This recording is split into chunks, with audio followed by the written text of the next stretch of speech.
Shalom, shalom, shalom, chers frères et sœurs dans le Seigneur, que la paix de notre Seigneur Jésus-Christ soit au milieu de nous. Frères et sœurs, je viens vers vous ce soir pour vous parler, partager un message très important avec vous. Ce message, c'est quelque chose que vous connaissez, quelque chose que nous traversons tous, que tout homme a déjà passé dans sa vie et on a ceux qui continuent à en vivre jusqu'à aujourd'hui. Ce message nous parle des épreuves. Frères et sœurs dans le Seigneur, les épreuves, c'est le moment où l'homme est éprouvé par Dieu. C'est le moment où l'homme connaît les secousses de sa vie. Je pense que parmi nous, nous avons passé ces moments durs, où nous avons été éprouvés, où nous avons connu des secousses dans notre vie. Nous passons parfois des épreuves dans nos mariages, dans nos foyers, où vous constatez que votre femme devient effectivement soit infidèle, devient révoltante, ou au niveau de votre travail, vous constatez que vous avez des problèmes, des difficultés, votre chef vous repousse, vos amis vous repoussent, vous recevez parfois des sanctions, même lorsque vous faites un bon travail. Tout ça, ce sont les moments des épreuves. Vous avez aussi des épreuves lorsque vous perdez un être cher dans la famille, une personne que vous aimez beaucoup. Vous pouvez arriver à perdre votre père, votre mère, votre frère, votre sœur. Et vous avez des décès successifs dans la famille, ce sont des moments des épreuves. Vous avez aussi des épreuves dans l'église, où parfois vous avez envie de mieux faire, vous voulez œuvrer pour le Seigneur, mais vous avez le diable qui est là pour vous tenter, pour vous pousser à aller à l'extérieur. Ça aussi, ça fait partie des épreuves. Vous avez aussi d'autres épreuves que vous rencontrez dans la rue, dans la vie courante. Mais aujourd'hui, je voulais vous dire, frères et sœurs, que les épreuves, toutes ces épreuves ne sont pas seulement des difficultés, mais nous devons aussi les prendre comme une forme de bénédiction de Dieu. Oui, aujourd'hui nous parlerons des épreuves comme bénédiction de Dieu. Alors, frères et sœurs, en tant que chrétiens, chacun de nous n'est étrange par rapport aux épreuves. La Bible nous dit, « Je mettrai ce tiers dans le feu et je le purifierai comme on purifie l'argent. Je l'éprouverai comme on éprouve l'or. Il invoquera mon nom et je l'exaucerai. Je dirai, c'est mon peuple, et il dira, l'Éternel est mon Dieu. » Cette parole est tirée du livre de Zacharie au chapitre 13 du verset 9. Il est aussi écrit dans la Bible, frères et sœurs, dans le livre de Jacques chapitre 1 au verset 2, « Mes frères, regardez comme un sujet de joie complète les diverses épreuves auxquelles vous pouvez être exposés. » Regardez comme un sujet de joie complète les diverses épreuves auxquelles vous pouvez être exposés. On peut en conclure que Dieu veut faire subir épurement et des épreuves à ses élus. Et par ce moyen, parfaire notre foi et notre amour pour lui, afin de résoudre nos tempéraments corrompus et les altérations de notre foi, de corriger aussi nos vues erronées et de nous permettre d'être purifiés. Nous pouvons, de ce fait, nous retrouver dans une sorte de situation en contradiction avec nos notions. Ces situations peuvent, frères et sœurs dans le Seigneur, prendre la forme d'un épurement par la maladie, ou d'un malheur affectant notre famille, par exemple un proche souffrant ou notre domicile cambriolé, parfois il s'agit de difficultés auxquelles nous sommes confrontés au travail, ou bien ce sont des choses dans notre vie qui ne se déroulent pas comme nous l'aurions souhaité.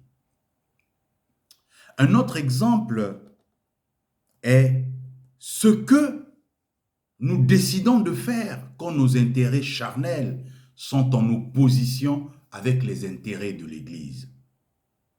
Sans aucun doute, tous ces exemples sont pour nous des épreuves.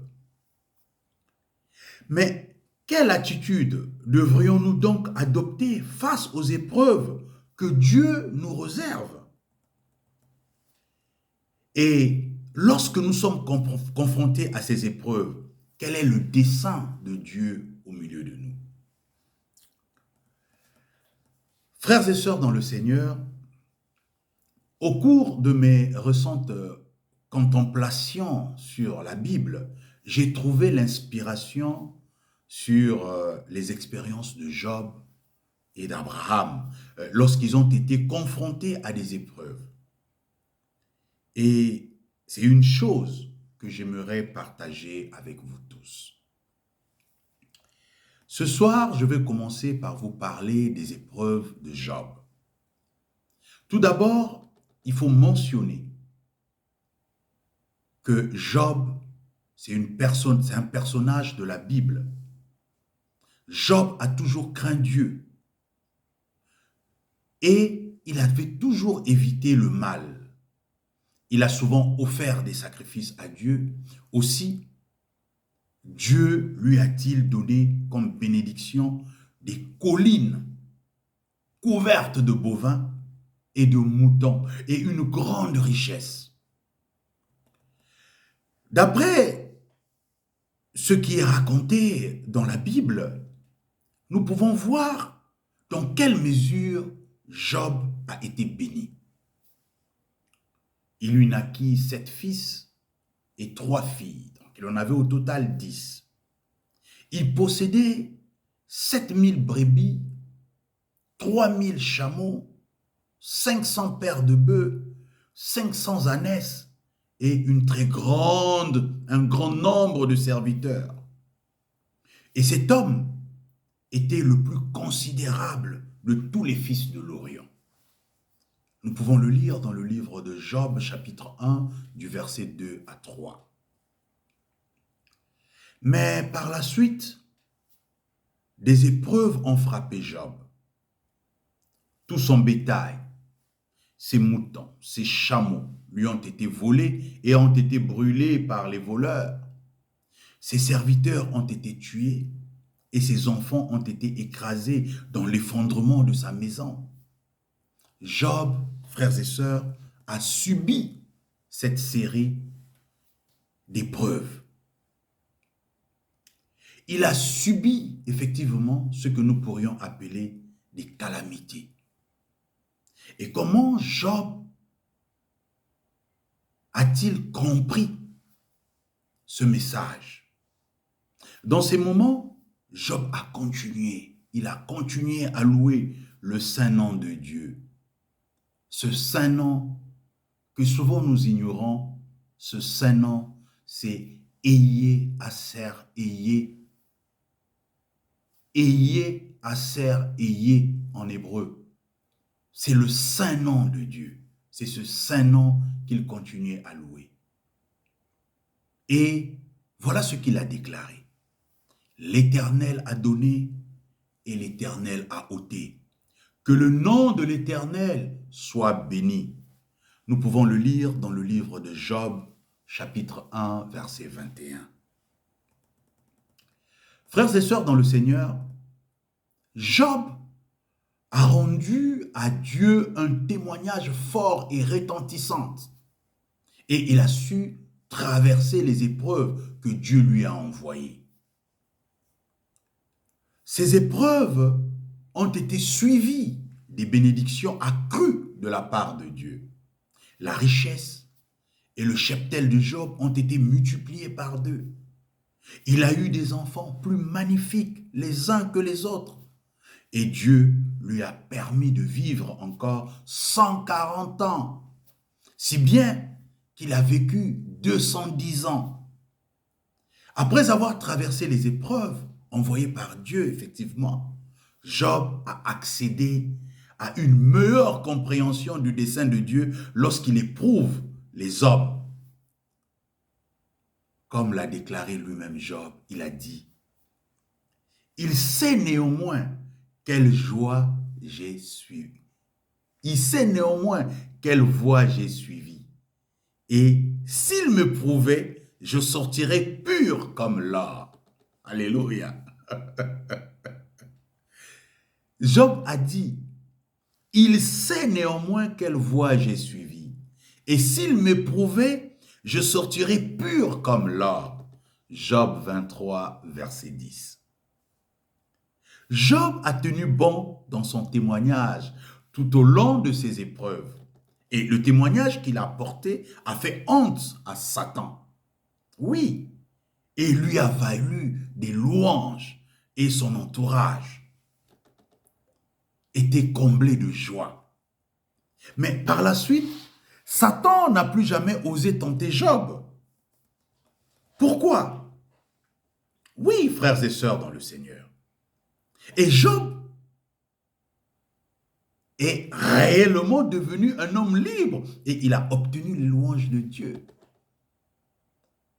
Parce que quand Satan te tente et que tu es resté constant vers le Seigneur, il ne reviendra plus. Il s'en ira définitivement. Pendant les épreuves, nous ne devons jamais abandonner le nom du Seigneur. Que l'Éternel ait pitié de nous. Autant de fois que nous avons abandonné le Seigneur. Que l'Éternel ait pitié de nous. Lorsque nous nous sommes désolidarisés de notre Dieu, que l'Éternel ait compassion de nous. Qu'il nous pardonne parce que nous ne sommes que faits de chair et de sang. Oui, nous ne connaissons pas encore la vraie bonté de l'Éternel, son amour sincère au milieu de nous. Que Dieu ait pitié et compassion de nous. Par ailleurs, frères et sœurs, Job a reçu une bénédiction plus grande encore après avoir traversé ses épreuves, à savoir que Dieu lui a apparu dans un tourbillon et lui a parlé. Seigneur, je veux que tu m'apparaisses dans un tourbillon, que tu viennes me parler pendant ces moments d'épreuve, que tu touches ce frère et cette sœur qui en ce net moment est en train de traverser les moments difficiles. Touche, Seigneur, consolide sa foi. Et au moment de la joie, Seigneur, et du bonheur, fais ton apparition au milieu de mon frère, au milieu de ma sœur. Oui, que la bénédiction soit toujours au milieu de nous. Ce qui a permis à Job d'accélérer ou d'accéder effectivement à une connaissance profonde de l'omnipotence et de la souveraineté de Dieu.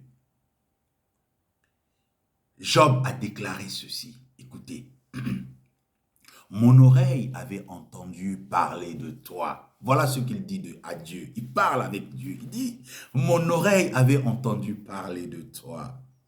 Mais maintenant, mon œil t'a vu. » Alléluia. Dans Job 42, verset 5. Pour être créé, avoir la possibilité de voir la manifestation de Dieu était une si grande bénédiction. Oui, frères et sœurs, je veux qu'à la sortie de toutes ces épreuves, que nous voyons la manifestation de Dieu.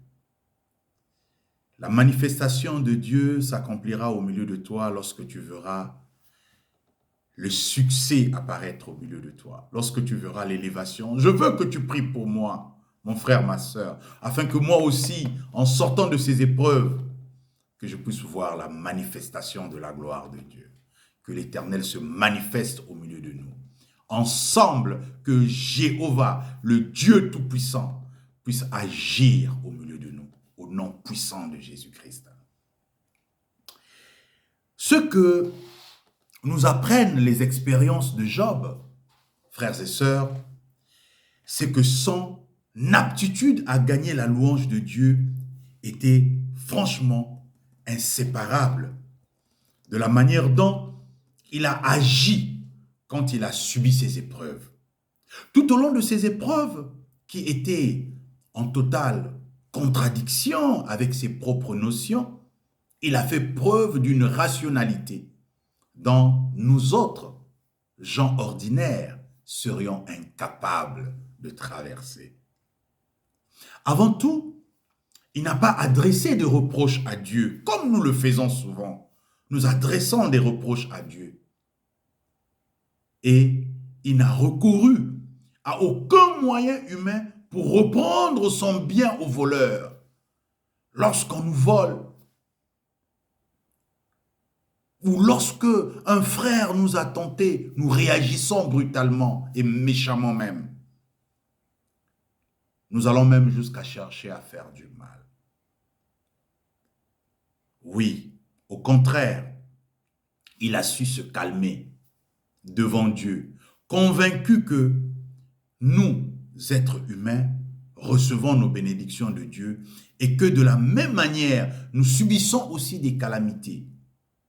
Si bien que, quel que soit son désaccord par rapport à la situation dans laquelle il se trouvait, il a continué à louer Dieu. Il a continué à louer l'Éternel Dieu des armées. Il a continué à dire merci pendant les moments les plus durs de sa vie. Voilà un peu le résumé du livre de Job, de ce que Job a connu. Alors nous allons passer sur le résumé encore des épreuves de la vie d'Abraham. Frères et sœurs dans le Seigneur, je voudrais à présent évoquer un second personnage de la Bible. Abraham, notre Père. Quand nous disons toujours le Dieu d'Abraham, notre Père Abraham. Oui, lui qui est le Père de la foi. Tous les frères et sœurs savent que lorsque Abraham a eu 100 ans, Dieu lui a donné un fils. Et Abraham a aimé Isaac profondément. Or, un jour, Dieu a infligé une épreuve à Abraham lui disant, « Prends ton fils, ton unique, celui que tu aimes tant, Isaac, va-t'en au pays de Morija, et là, offre-le en holocauste sur l'une des montagnes que je te dirai. » Oh, quelle épreuve difficile. Oh, le seul enfant que j'ai eu. Oh, quelle épreuve difficile, mon frère, ma sœur. Nous pouvons le lire dans Genèse 22, verset 2. Songez un peu, restez un moment pour réfléchir. Pour n'importe qui, ce genre d'épreuve serait bien difficile à supporter. Certains s'opposeraient à Dieu et seraient remplis d'idées fausses. Oui. Or, comment Abraham a-t-il réagi? Malgré son grand désespoir et sa grande douleur, il a obéi à Dieu, sans essayer de s'opposer à lui et sans poser aucune question. Oui, frères et sœurs dans le Seigneur. Ce n'est qu'au moment où il a emmené Isaac sur la montagne et a brandi le couteau, prêt à le tuer, que Dieu a envoyé un ange pour retenir la main d'Abraham, mettant fin à l'épreuve. Par ailleurs, Dieu a fait un serment et a accordé à Abraham de grandes bénédictions. Dieu a déclaré ceci. Écoutez bien la parole de Dieu. Je te bénirai, je te multiplierai, je multiplierai ta postérité comme les étoiles du ciel et comme le sable qui est sur le fond de la mer. Si ta postérité possédera, et ta postérité plutôt possédera la porte de tes ennemis. Toutes les nations de la terre seront bénies en ta postérité parce que tu as obéi à ma voix. Genèse 22, du verset 17 à 18. Mon frère, ma sœur, toi et moi, est-ce que nous obéissons à la voix de Dieu? Nous avons souvent passé des épreuves difficiles. Oui, nous avons traversé tous des épreuves difficiles.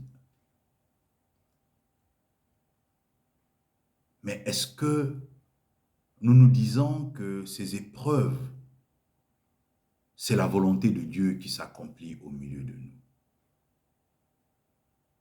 Aujourd'hui, pensons à cela. Pensons à toutes ces difficultés que nous avons traversées et que nous traversons dans notre vie. J'ai aussi lu ce passage dans un autre livre. Selon l'homme, Dieu fait beaucoup de choses incompréhensibles et même incroyables. Quand Dieu souhaite soumettre quelqu'un à son orchestration, celle-ci est souvent en contradiction avec les conceptions de l'homme et lui est incompréhensible. Mais c'est précisément cette dissonance et cette incompréhensibilité qui sont sans épreuve et sans test pour l'homme. Abraham, lui, fut capable de faire preuve d'obéissance à Dieu en lui-même, ce qui était la condition la plus fondamentale de sa capacité à satisfaire son exigence. C'est seulement quand Abraham fut capable d'obéir à son exigence, quand il offrit Isaac, que Dieu sentit vraiment du confort et de l'approbation envers l'humanité. Envers Abraham qu'il avait choisi. C'est seulement en ce moment-là que Dieu fut certain que l'homme qu'il avait choisi était un guide indispensable qui pouvait réaliser sa promesse et son plan de gestion ultérieur. L'œuvre de Dieu, le tempérament de Dieu lui-même. Et c'est à travers ce geste que Dieu a donné son Fils unique pour l'humanité. Parce qu'il s'est posé la question, si l'homme que j'ai fait de chair et de sang est capable de faire ce genre de choses, combien à plus forte raison moi-même? Cet homme veut sacrifier son Fils pour moi. Et moi, je sacrifierai mon Fils pour l'humanité tout entière. Alléluia, que le nom du Seigneur soit béni. Frères et sœurs dans le Seigneur, ce passage nous indique que Dieu arrange les situations de manière à nous éprouver. Vu de l'extérieur, il peut sembler que ces épreuves ne s'accordent pas avec notre notion et nous sont difficilement compréhensibles. Si bien que dans de telles situations, nous sommes en proie à la douleur et au tourment. Or, ces épreuves contiennent des bonnes intentions de Dieu. Oui, que des bonnes intentions de Dieu. Car il dit dans sa parole, les projets que j'ai formés pour vous, ce ne sont que des projets de bonheur et non des projets de malheur. Dieu ne peut pas vous éprouver pour que vous puissiez mourir, mais il veut vous éprouver pour votre bonheur. Alléluia. Lorsque tu marches pieds nus et qu'une épine te rentre dans les pieds, sous la plante des pieds, je pense que ça te donne une leçon de comprendre que tu ne marcheras plus jamais pieds nus, tu dois désormais mettre une paire de chaussures. Une pensée négative peut être assortie de quelque chose de positif. Que le nom de l'Éternel soit béni. Quand Abraham a tenu bon dans son témoignage, au cours de son épreuve, Dieu a vu sa sincérité. Et non seulement, il ne lui a pas pris son fils, mais il a béni Abraham de telle sorte que ses descendants soient aussi nombreux que les grains de sable sur les plages ou les étoiles dans le ciel. Frères et sœurs, dans cette histoire, le dessein de Dieu a pris une dimension plus profonde. En effet, Dieu a choisi Abraham comme figure de prouesse de son œuvre et de la gestion de l'humanité. Dieu, en ce moment, a entrepris d'accomplir son œuvre de gestion pour l'humanité par l'intermédiaire des descendants d'Abraham. Parce que ce qui était en Abraham était en ses descendants. Alléluia. Et c'est à travers eux qu'il a manifesté ses actes, sa sagesse, son autorité et son pouvoir. Il ne nous est pas plutôt difficile de voir dans l'Ancien Testament que l'œuvre de Dieu à l'ère de la loi a été accomplie principalement en Israël, où Dieu a proclamé des lois et guidé les hommes dans leur vie sur terre. Israël a été le terrain d'essai, oui, et le pays d'origine de l'œuvre de salut de Dieu sur la terre des hommes. C'est aussi à Israël que la première incarnation de Dieu a accompli son œuvre.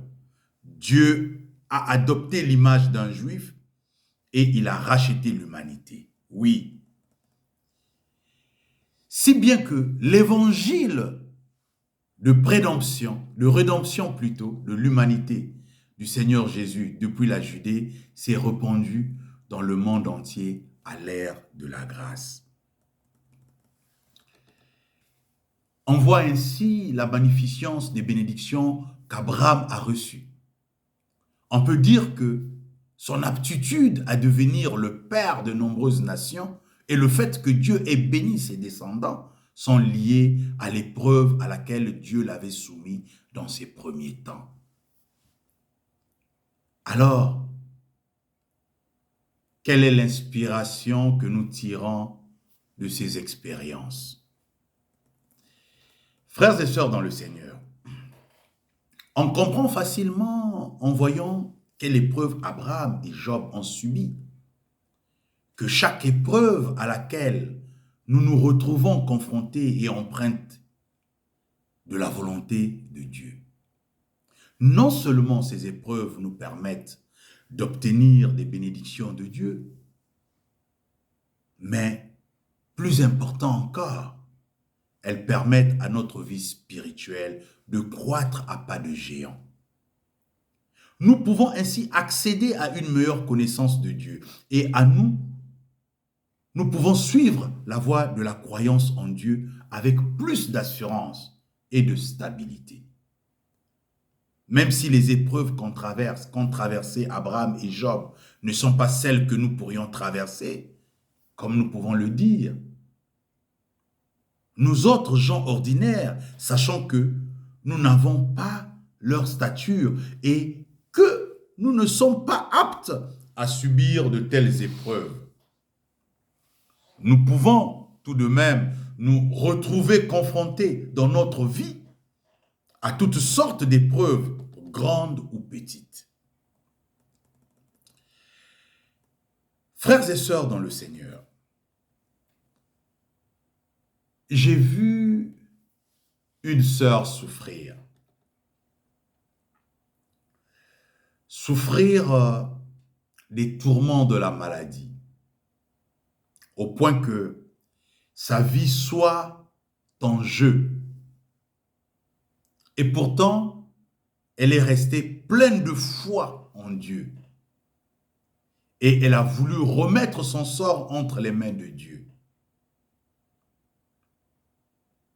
Que son état de santé s'améliore ou non. Elle restait désireuse de se soumettre aux orchestrations et aux arrangements de Dieu. À la fin, elle a été témoin des accomplissements de Dieu et son état de santé s'est miraculeusement amélioré.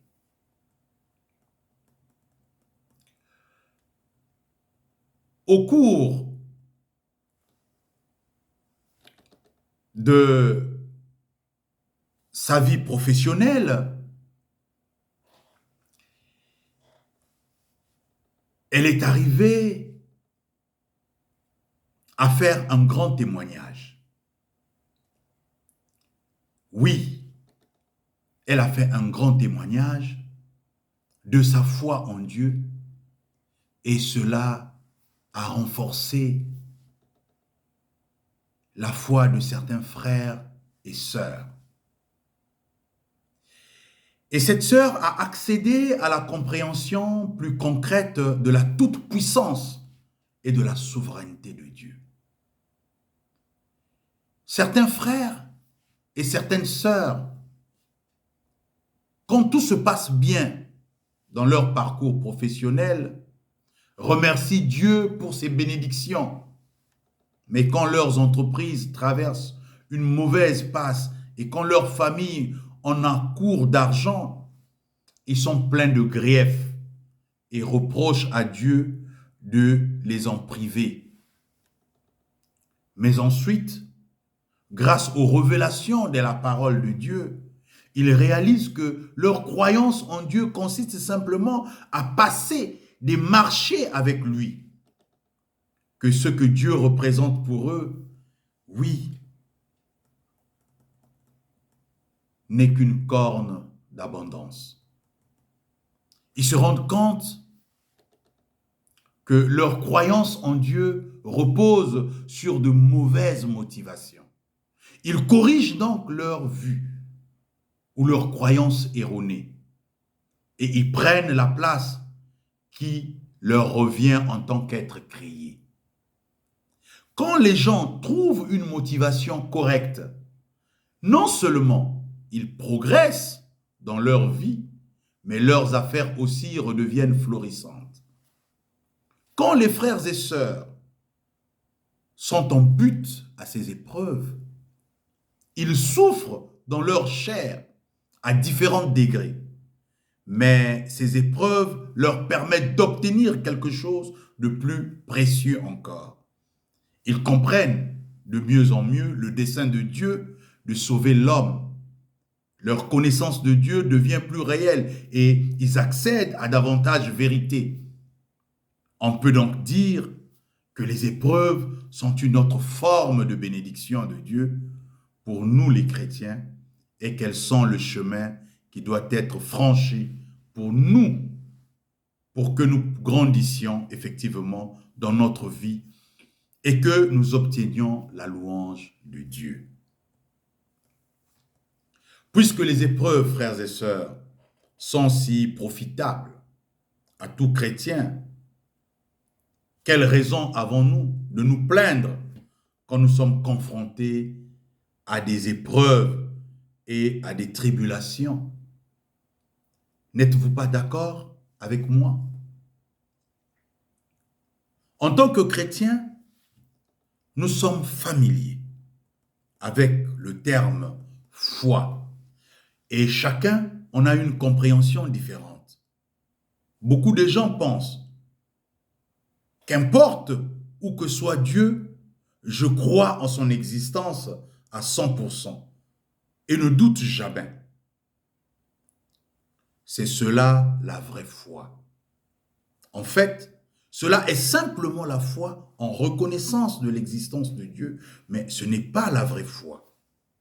Avoir la vraie foi se réfère à avoir la connaissance de Dieu, avoir son amour et ses actes et connaître sa toute-puissance et sa souveraineté, surtout de sorte que face aux tribulations et aux épreuves, nous ne nous plaignons pas contre Dieu, mais pouvons absolument obéir à Dieu. Frères et sœurs dans le Seigneur, ce message pourra changer la vie d'un frère, d'une sœur, de la manière dont il doit interpréter les épreuves qu'il est en train de traverser en ce net moment. Oui, moi aussi je traverse des épreuves. Toi aussi tu traverses des épreuves. Mais il nous est arrivé à désobéir à Dieu, à infliger Dieu des propos malsains, malveillants, des mauvaises pensées, où nous nous sommes dit, Seigneur, tu m'as abandonné, c'est pas gentil, c'est pas bon, je ne veux plus prier, je ne veux plus croire en toi.